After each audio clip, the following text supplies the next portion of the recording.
ಅದ್ರ ವಿಚಾರ ಈಗ ಯಾತಕ್ಕೋಸ್ಕರ ಕ್ರಮ ಆಗಬೇಕು ಏನು ವಿಚಾರ ಏನು ನನಗೆ ಗೊತ್ತಿಲ್ಲ, ಸಂಪೂರ್ಣವಾದಂಥ ವಿಚಾರ ನನಗೆ ಗೊತ್ತಿಲ್ಲ. ನಾನು ಒಂದಂತೂ ಹೇಳಲಿಕ್ಕೆ ಸತ್ಯ, ಪಕ್ಷಕ್ಕಿಂತ ದೊಡ್ಡವ್ರು ಯಾರೂ ಇಲ್ಲ. ಪಕ್ಷದ ವಿರುದ್ಧವಾಗಿ ನಡ್ತಕ್ಕಂಥವ್ರು ಎಲ್ರಿಗೂ, ಅದು ಸಿದ್ದರಾಮಯ್ಯನವ್ರು ಇರ್ಬೋದು, ಅದು ಡಿ ಕೆ ಶಿವಕುಮಾರ್ ಇರ್ಬೋದು, ಅದು ಜಮೀರ್ ಇರ್ಬೋದು, ಅದು ಬಾಲಕೃಷ್ಣ ಇರ್ಬೋದು, ಯಾರೇ ಪಕ್ಷದ ವಿರುದ್ಧ ಪಕ್ಷದ ಬೆಳವಣಿಗೆಗೆ ಅಡಚಣೆ ಮಾಡ್ತಕ್ಕಂಥ ಕೆಲಸ ಮಾಡಿದ್ರೆ ಎಲ್ಲರ ಮೇಲೂ ಕ್ರಮ ತಗೊಂತದೆ ಹೈಕಮಾಂಡ್. ದಾವಣಗೆರೆಯಲ್ಲಿ ಠಿಕಾಣಿ ಬಿಡಿದ್ರಿ, ಆ ಥರದ್ದು ಏನಾದರೂ ಬೆಳವಣಿಗೆಗಳು ಆಂತರಿಕವಾಗಿ ಇಲ್ಲ, ನಾವು ಅವರು ಅಲ್ಪಸಂಖ್ಯಾತರಿರೋ ಕಡೆ ನಾವು ಪ್ರಚಾರ ಮಾಡಲಿಲ್ಲ. ನಮಗೆ ಹಾಕಿರ್ತಕ್ಕಂಥ ಜಾಗನೇ ಬೇರೆ ಇತ್ತು. ನಮ್ಗೆ 5 ಬೂತ್ ಬೇರೆ ಪಂಚಾಯತಿ ಜವಾಬ್ದಾರಿ ಕೊಟ್ಟಿದ್ರು, ಶಿರ್ಮಗೊಂಡನಹಳ್ಳಿ ಪಂಚಾಯತಿ ಅಂತ ಜವಾಬ್ದಾರಿ ಕೊಟ್ಟಿದ್ರು. ನಾವು ಅಲ್ಲಿ ಪ್ರಚಾರ ಇಲ್ಲಿ ಗೊಂದಲ ಆಗಿರೋದೇ ಅಲ್ಪಸಂಖ್ಯಾತರದಲ್ವಾ, ಅದಕ್ಕೆ ಅಲ್ಪಸಂಖ್ಯಾತರ ಟಾರ್ಗೆಟ್ ಅಲ್ಲ, ಸಮಸ್ಯೆ ಬಂದಿದೆ, ಅದಕ್ಕೆ ಪರಿಹಾರ ಹುಡುಕ್ಬೇಕಷ್ಟೇ. ಸರ್, ತನ್ವೀರ್ ಸೇಠ್ ಹೇಳಿದರೆ ಅಲ್ಪಸಂಖ್ಯಾತರನ್ನು ಒಡೆಯ ಅಂತ ಸಂಶಯ ಮೂಡ್ತಾ ಇದೆ ಅಂತ. ತನ್ವೀರ್ ಸೇಠ್ ಅವರ ಅಭಿಪ್ರಾಯ ಇರ್ಬೋದು, ಅವ್ರನ್ನ ಕೇಳ್ಬೇಕು ನೀವು. ಅವ್ರು ಹೇಳಿರೋದು ನನ್ನೇ ಕೇಳ್ತಾರೆ. ಪಕ್ಷದಲ್ಲಿ ಜಮೀರ್ ಅಹಮದ್ ಅವರು ನಾಯಕತ್ವ ಹೆಚ್ಚಾಗ್ತಾ ಇದೆ, ಬೇರೆ ನಾಯಕರನ್ನ ಬೆಳೆಯಕ್ಕೆ ಬಿಡ್ತಾ ಇಲ್ಲ, ಬೇರೆ ನಾಯಕರನ್ನ ಬಿಲ್ಡೋಸ್ ಮಾಡ್ತಾ ಇದ್ದಾರೆ. ಆ ಒಂದು ಕಾರಣಕ್ಕೋಸ್ಕರ ಈ ಸಮಸ್ಯೆ ಸೃಷ್ಟಿಯಾಗಿದೆ. ಬೇರೆ ನಾಯಕರು ಜಮೀರ್ ಅಹಮದ್ ವಿರುದ್ಧ ಬಂಡಾಯ ಎದ್ದಿದ್ದಾರೆ. ಯಾರು ಹೇಳಿದ್ದು? ಬೇರೆ ನಾಯಕರು ಬಹಿರಂಗವಾಗಿ ಬೇರೆ ನಾಯಕರೆಲ್ಲ ನೀವು ಮಾಧ್ಯಮದವ್ರು ಹೇಳ್ತಾ ಇರೋದು ಅಷ್ಟೇ. ಅದು ಬೇರೆ ನಾಯಕರು ಯಾರು ಹೇಳವ್ರೆ? ಎಲ್ಲರೂ ದೊಡ್ಡ ನಾಯಕರು ಅನ್ಕೊಂಡಿದ್ದಾರೆ. ಅದು ಯಾವ ಹೆಸರು ಹೇಳಿಲ್ಲ ಅವರು. ಕೇಳಿ ಯಾರು ಅಂತ ಕೇಳ್ಬೇಕಾಯ್ತಲ್ಲ ನೀವು.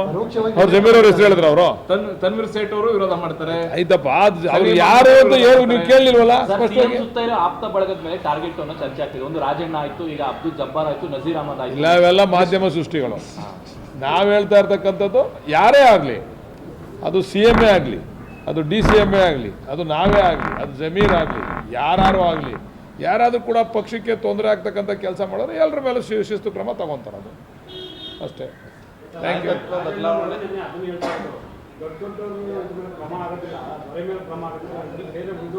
ದಂಡವಿಲ್ಲ ಅಂತ ಯಾರು ವೇದಿಕೆ ಸದ್ಗುರು ಜೊತೆ ವೇದಿಕೆ ಹಂಚ್ಕೊಂಡ್ರು. ಇದ್ರ ಬಗ್ಗೆ ಧಾರ್ಮಿಕ ಕಾರ್ಯಕ್ರಮ ಅದು. ರಾಹುಲ್ ಗಾಂಧಿ ವಿರುದ್ಧವಾಗಿ ರಾಹುಲ್ ಗಾಂಧಿ ಅವರ ಆದೇಶ ಈ ಧಾರ್ಮಿಕ ಕಾರ್ಯಕ್ರಮಕ್ಕೆ ಕರೆದಿದ್ರು, ಧಾರ್ಮಿಕ ಕಾರ್ಯಕ್ರಮಕ್ಕೆ ಹೋಗಿದ್ರು. ಅವರು ಧಾರ್ಮಿಕ ಕಾರ್ಯಕ್ರಮ ಏನಂತ ರಾಹುಲ್ ಗಾಂಧಿ ನನಗೆ ಯಾರು ಅಂತ ಗೊತ್ತಿಲ್ಲ ಅಂತ ಹೇಳಿದ್ರು. ಗೊತ್ತಿಲ್ಲ ಅಂತ ಹೇಳಿದವ್ರ ಜೊತೆ ಹೋಗಿ ವೇದಿಕೆ ಹಂಚ್ಕೊಂಡು ಅಲ್ಲಿ ಹೋಗಿ ರಾಹುಲ್ ಗಾಂಧಿ ಯಾರು ಅಂತ ಹೇಳ್ಬಿಟ್ಟು ಪಾಠ ಹೇಳ್ಬಿಟ್ಟು ಬಂದವರು. ಅವರು ಅಲ್ಲಿಗೆ ಹೋಗಿ ರಾಹುಲ್ ಗಾಂಧಿ ಯಾರು ಅಂತಕ್ಕಂಥ ಪಾಠನ ಅವ್ರಿಗೆ ಹೇಳ್ಬಿಟ್ಟು ಬಂದವ್ರೆ. ರಾಹುಲ್ ಗಾಂಧಿ, ನಾವೆಲ್ಲ ರಾಹುಲ್ ಗಾಂಧಿಯಿಂದ ಬೆಳೆದಿರೋರು, ನಾವೆಲ್ಲ ರಾಹುಲ್ ಗಾಂಧಿ ಪಕ್ಷದವರು, ನಮ್ಮನ್ನು ಕರಿತಿರಲ್ಲ ನೀವು, ನಮ್ಮನ್ನು ಕರಿಬೇಕಾದ್ರೆ ಇದಕ್ಕೆ ಶಕ್ತಿ ರಾಹುಲ್ ಗಾಂಧಿನೇ ಅಂತ ಹೇಳ್ಬಿಟ್ಟು ಬಂದವರು. ಕಾಂಗ್ರೆಸ್ನಲ್ಲಿ ದೊರೆಗೆ ದಂಡವಿಲ್ಲ ಅನ್ನುವಂಥ ಪರಿಸ್ಥಿತಿ ಆಗಿದೆ ಅಂತ ಎಲ್ಲ ಪಕ್ಷದಲ್ಲೂ ಅದೇ ಹಣಮರ. ನೀವು ನಾನು ಅದನ್ನೇ ಹೇಳ್ತೀನಿ, ನೀವು ಯಾರನ್ನಾರ ಸೂಕ್ತ ವ್ಯಕ್ತಿಗಳನ್ನ ಕೇಳಬೇಕು. ನಾಯಕತ್ವ ಬದಲಾವಣೆ ನಮ್ಮಂಥ ವ್ಯಕ್ತಿಗಳನ್ನ ಕೇಳಿದ್ರೆ ನಾವೇನು ಉತ್ತರ ಕೊಡೋಣ? ಅಂದ್ರೆ ಸರ್, ಅದು ಚರ್ಚನೆ ಮಾಡುವುದು ಮುಗಿದ ಅಧ್ಯಾಯ ಅಂತ. ಅಲ್ಲ, ಮುಗಿದ ಅಧ್ಯಾಯ ಅಂತಲ್ಲ, ಅದು ಅಂತಿಮ ರೂಪವನ್ನು ಹೈಕಮಾಂಡಿಗೆ ಕೊಡಬೇಕು.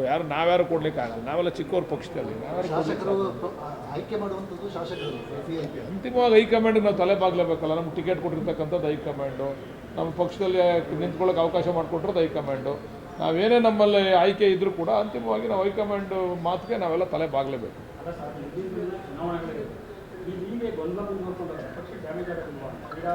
ನಾನು ಈಗಾಗಲೇ ಹೇಳಿದ್ದೀನಿ, ಈ ಗೊಂದಲನ ಅಂತಿಮವಾದಂಥ ರೂಪ ಕೊಡಿ ಅಂತ ಹೈಕಮಾಂಡ್ಗೆ. ನೀವೇ ಎಲ್ಲ ಬಿತ್ತರ ಮಾಡಿದ್ದೀರಾ ನಾನು ಮಾತಾಡೋದನ್ನ. ಇದರಿಂದ ಮುಂದಿನ ದಿನಗಳಲ್ಲಿ ನಮ್ಮ ಪಕ್ಷಕ್ಕೆ ಬೆಳವಣಿಗೆಗೆ ತೊಂದರೆ ಆಗ್ತದೆ, ನ್ಯಾಚುರಲ್ ಅದು. ಇದಕ್ಕೆ ಶೀಘ್ರನೇ ಇದಕ್ಕೊಂದು ಪರಿಹಾರ ಹುಡುಕಿ ಅಂತ ನಾವು ಈಗಾಗಲೇ ಹೇಳಿದ್ದೀನಲ್ಲ ನಾನು. ಯಾರ್ಯಾರು ಸಂಪರ್ಕದಲ್ಲಿ ಅವರ ಯಾರು ಗೊತ್ತು, ಯಾರು ನಿಮಗೆ ಏನಾಯ್ತು? ನಿಮ್ಮ ಹತ್ರ ಮಾಹಿತಿ ಐತೆ ಹೇಳಿ, ಅಂದರೆ ನೀವೇ ಹೇಳ್ಬಿಡೋದು. ಅದಕ್ಕೆ ನರೇಂದ್ರ ಮೋದಿ ಅವ್ರ ಸಂಪರ್ಕದಲ್ಲಿ ಅವರೇ, ಕುಮಾರಸ್ವಾಮಿ ನೀವೇ ಹೇಳ್ಬಿಡ್ತೀರಾ? ಮೊನ್ನೆ ಕುಮಾರಸ್ವಾಮಿ ಅವರು ವಿಧಾನಸಭೆ ಬಂದ ಸಂದರ್ಭದಲ್ಲಿ ಓಪನ್ ಆಗಿ ಆಫರ್ ಕೊಟ್ಟಿದ್ದಾರೆ ಸರ್. ಏನಂತ? ಬಂದವ್ರು ಬರ್ಬೋದು, ನಾವು ಅವರು ಯಾವಾಗಲೂ ಆಫರ್ ಕೊಡ್ತಾನೆ ಇರ್ತಾರೆ. ಅವ್ರ ಪಾರ್ಟಿ ನಡೆಯೋದೇ ಆಫರ್ಗಳ ಮೇಲೆ. Okay, thank you. ಲೋಕಸಭಾ ಕ್ಷೇತ್ರಗಳು ಮರುವಿಂಗಡಣೆ ಆಗ್ತಾ ಇದೆ. ಎಲ್ರಿಗೂ ಕೇಳ್ತಕ್ಕಂಥ ಹಕ್ಕಿದೆ. ಕೇಳಿದ ತಕ್ಷಣವೇ ಎಲ್ಲ ಮಾಡಿಬಿಡಲ್ಲ. ಅವರ ಅಭಿಪ್ರಾಯನ ವ್ಯಕ್ತಪಡಿಸೋದಕ್ಕೋಸ್ಕರ ಹೋಗಿದ್ದಾರೆ. ಹೈಕಮಾಂಡ್ನ ಭೇಟಿ ಮಾಡಿ ರೀಶಫಲ್ ಮಾಡಿ ಬೇಗ ನಮಗೆ ಅವಕಾಶ ಮಾಡಿಕೊಡಿ, ಇನ್ನಿರೋದೇ 2 ವರ್ಷ ಅಂತೇಳಿ ಕೇಳಕ್ಕೆ ಹೋಗಿದ್ದಾರೆ. ತಪ್ಪೇನಿದೆ ಅದರಲ್ಲಿ? ಎಲ್ರಿಗೂ ಕೇಳೋವಂಥ ಹಕ್ಕಿದೆ. ಪ್ರಜಾಪ್ರಭುತ್ವದ ವ್ಯವಸ್ಥೆಯಲ್ಲಿ ಪ್ರತಿಯೊಬ್ಬರಿಗೂ ಕೂಡ ವಾಕ್ ಸ್ವಾತಂತ್ರ್ಯ ಇದೆ, ಕೇಳ್ತಕ್ಕಂಥ ಹಕ್ಕಿದೆ. ಅದನ್ನು ಹೋಗಿ ಅವರು ಮಾಡಲಿಕ್ಕೆ ಹೋಗಿದ್ದಾರೆ. ವಿಶ್ವಾಸ ಇಟ್ಕೊಂಡೇ ಎಲ್ಲ ಕೆಲಸ ಮಾಡಬೇಕಲ್ವ. ನಾವು ಆಯ್ತದೆ ಅಂತ ವಿಶ್ವಾಸ ಇಟ್ಕೊಂಡಿದ್ದೀವಿ. ಹೈಕಮಾಂಡ್ ತೀರ್ಮಾನ ಮಾಡಬೇಕು. ಸಚಿವ ಸಂಪುಟ ಪುನರ್ರಚನೆ ಅನ್ನುವಂಥ ಮಾತುಗಳು ಯಾಕೆ ಕೇಳಿ ಬರ್ತಾ ಇದೆ ಅಂತ? ಎಲ್ಲನೂ ಚರ್ಚೆ ಆಗ್ತಾ ಇದೆ, ನಾಯಕತ್ವನೂ ಚರ್ಚೆ ಆಗ್ತದೆ, ಇದು ಚರ್ಚೆ ಆಗ್ತದೆ, ಎಲ್ಲನೂ ಚರ್ಚೆ ಆಗ್ತಾ ಇದೆ. ಚರ್ಚೆ ಆಗಲಿ. ಅಲ್ಲ ಸರ್, ಇಲ್ಲಿ ಚರ್ಚೆ ಆಗ್ತಕ್ಕಂಥದ್ದು, ತೀರ್ಮಾನ ಮಾಡ್ತಕ್ಕಂಥದ್ದು ಹೈಕಮಾಂಡ್. ಚರ್ಚೆ ಆಗ್ತಕ್ಕಂಥದ್ದು ಅವರವರ ಸ್ವಂತ ಅಭಿಪ್ರಾಯ, ಶಾಸಕರುಗಳ ಅಭಿಪ್ರಾಯ, ನಾಯಕರುಗಳ ಅಭಿಪ್ರಾಯ. ಆಮೇಲೆ ತೀರ್ಮಾನ ಮಾಡೋದು ಹೈಕಮಾಂಡ್ ತೀರ್ಮಾನ ಮಾಡೋದು. ರೀಶಫಲ್ ಆಗಬೇಕಂತ ನಿಮಗೂ ಇದೆಯಾ? ನನಗೆ ಆಸೆ ಇಲ್ವ? ನಾನು ಸನ್ಯಾಸಿನ? ನನಗೂ ಆಸೆ ಇದಪ್ಪ, ನನಗೂ ಮಾಡ್ಬೇಕು ಮಂತ್ರಿ. ನಾನು 5 ಸರಿ MLA ಆಗಿದ್ದೀನಿ ಅಂತ ನನಗೂ ಆಸೆ ಇದೆ. ಸರ್, ತಾವೆಲ್ಲ ಒಂದು ದೊಡ್ಡ ಉದ್ದೇಶ ಇಟ್ಕೊಂಡು ದೆಹಲಿಗೆಲ್ಲ ಹೋಗಿದ್ರಿ ಸರ್. ಆ ಉದ್ದೇಶ ಈಡೇರುತ್ತೆ ಸರ್? ನಾನೇ ಹೈಕಮಾಂಡ್ ಆಗಿದ್ರೆ ಹೇಳ್ಬಿಡಿವಿ ಈಡೇಳ್ತದೆ ಇಲ್ವೋ ಅಂತ. ನಾನು ಹೈಕಮಾಂಡ್ ಅಲ್ವಲ್ಲ, ಕೇಳ್ಬಿಟ್ಟು ಹೇಳ್ತೀವಿ. ಒಂದ್ ಕಡೆ DCM ಅವರು ಮತ್ತೊಂದ್ ಕಡೆ CM ಅವರು ಹೈಕಮಾಂಡ್ ನಿರ್ಧಾರ ಮಾಡುತ್ತೆ ಅಂತ ಹೇಳಿದ್ದಾರೆ. ಯತೀಂದ್ರ ಅವರು ನಿನ್ನೆ ಕೂಡ ಹೇಳಿದ್ದಾರೆ ಮುಖ್ಯಮಂತ್ರಿಯಾಗಿ ಸಿದ್ದರಾಮಯ್ಯವರು 5 ವರ್ಷ ಇರ್ತಾರೆ ಅಂತ. ಹಾಗಾದ್ರೆ ಯತೀಂದ್ರ ಅವರಿಗೆ ಪಕ್ಷದ ಶಿಸ್ತು ಅನ್ವಯ ಆಗಲ್ವಾ? ಏನ್ ಕತೆ ಅಂತ ಅದನ್ನು ಹೈಕಮಾಂಡ್ ಅವ್ರು ತೀರ್ಮಾನ ಮಾಡ್ಬೇಕು. ಆ ವಿಚಾರ ನಾವು ಮಾತಾಡ್ತಕ್ಕಂಥದ್ದು ಸೂಕ್ತನೂ ಅಲ್ಲ, ಸಂದರ್ಭನೂ ಅಲ್ಲ. ಯಾರು ಕೂಡ ಪಕ್ಷಕ್ಕಿಂತ ದೊಡ್ಡವರಲ್ಲ. ಪಕ್ಷದ ಹಣತೆ ಅಂತ ಎಲ್ಲರೂ ಕೂಡ ನಡ್ಕೋಬೇಕು. ಅವ್ರು ಯಾಕೆ ಹೇಳೋರು ಅಂತ ಗೊತ್ತಿಲ್ಲ. ಅದ್ರ ಬಗ್ಗೆ ಹೈಕಮಾಂಡ್ ಸೂಕ್ತ ನಿರ್ಧಾರ. ಪದೇ ಪದೇ ಹೇಳ್ತಾನೆ ಇದ್ದಾರೆ ಸರ್, ಪದೇ ಪದೇ ಹೇಳ್ತಾ ಇರ್ತಾರೆ ಸಿದ್ದರಾಮಯ್ಯನವರು ಈ ವಿಚಾರನ ಮತ್ತೆ ಮಾತಾಡಲೇಬೇಡಿ ಅಂತ ಮಾಧ್ಯಮಗಳ ಮೇಲೆ ಸಿಟ್ಟಾಗ್ತಾರೆ. ಆದರೆ ಯತೀಂದ್ರ ಅವ್ರ ಬಾಯಿನ ಮಾತ್ರ ಮುಚ್ಚಕ್ಕಾಗ್ತಾ ಇಲ್ಲ. ಪದೇ ಪದೇ ಅದನ್ನು ಸನ್ಮಾನ್ಯ ಮುಖ್ಯಮಂತ್ರಿಗಳನ್ನೇ ಕೇಳಬೇಕು. ಸರ್, ಈಗ KPCC ಅಧ್ಯಕ್ಷರನ್ನ ಮುಖ್ಯಮಂತ್ರಿಗಳನ್ನೇ ಕೇಳಬೇಕು. ಸರ್, ಈಗ ನಿಮ್ಮ ಸ್ನೇಹಿತರು ಜಮೀರ್ ಅಹಮದ್ ವಿರುದ್ಧ ಕ್ರಮ ಆಗಬೇಕು ಅನ್ನೋ ವಿರೋಧವನ್ನ ವ್ಯಕ್ತಪಡಿಸ್ತಾ ಇದ್ದಾರೆ. ಮತ್ತೆ ಬಿಜೆಪಿ ಅವರು ಹೇಳ್ತಿದ್ದಾರೆ ದಕ್ಷಿಣ ಭಾರತಕ್ಕೆ ಅದರಿಂದ ತುಂಬಾ ಅನುಕೂಲ ಇದೆ ಅಂತ ಅವರು ವಾದ ಮಾಡ್ತಿದ್ದಾರೆ. ನೋಡ್ರಿ, BJP ದಕ್ಷಿಣ ಭಾರತದಲ್ಲಿ BJPಯ ಬೆಳವಣಿಗೆ ಕರ್ನಾಟಕದಲ್ಲಿ ಬಿಟ್ಟರೆ ಇನ್ನೆಲ್ಲೂ ಕೂಡ ಆಗಿಲ್ಲ. ಅವ್ರು ಅದಕ್ಕೆ ಉತ್ತರ ಕರ್ನಾಟಕದಲ್ಲೇ ನಾವು ಸಂಪೂರ್ಣ ಬೆಂಬಲ ಉತ್ತರ ಭಾರತದಲ್ಲೇ ಸಂಪೂರ್ಣ ಬೆಂಬಲ ತಗೋಬೇಕು ಅಂದ್ಬಿಟ್ಟು ಅವ್ರು ಬೇರೆ ಬೇರೆ ಎಲ್ಲ ಸರ್ಕಸ್ಸು ನಡೀತಾ ಇದೆ ಅಂತ ನನಗೆ ಬಂದಿರೋ ಮಾಹಿತಿ. ಇದು ಸತ್ಯನ ಸುಳ್ಳು ನನಗಂತೂ ಗೊತ್ತಿಲ್ಲ.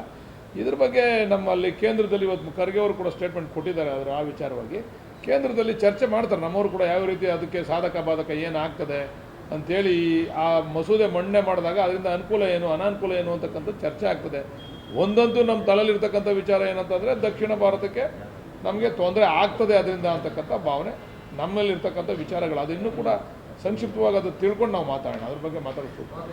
Thank you. ವಿನಯ್ ಕುಲಕರ್ಣಿ ದೋಷಿ ಅಂತ ಆಗಬಾರ್ದಾಗಿತ್ತು, ಆಗಿದೆ. ಅದ್ರ ಬಗ್ಗೆ ಟೀಕೆ ಮಾಡೋದು ಬೇಡ, ಕೋರ್ಟ್ ತೀರ್ಮಾನ.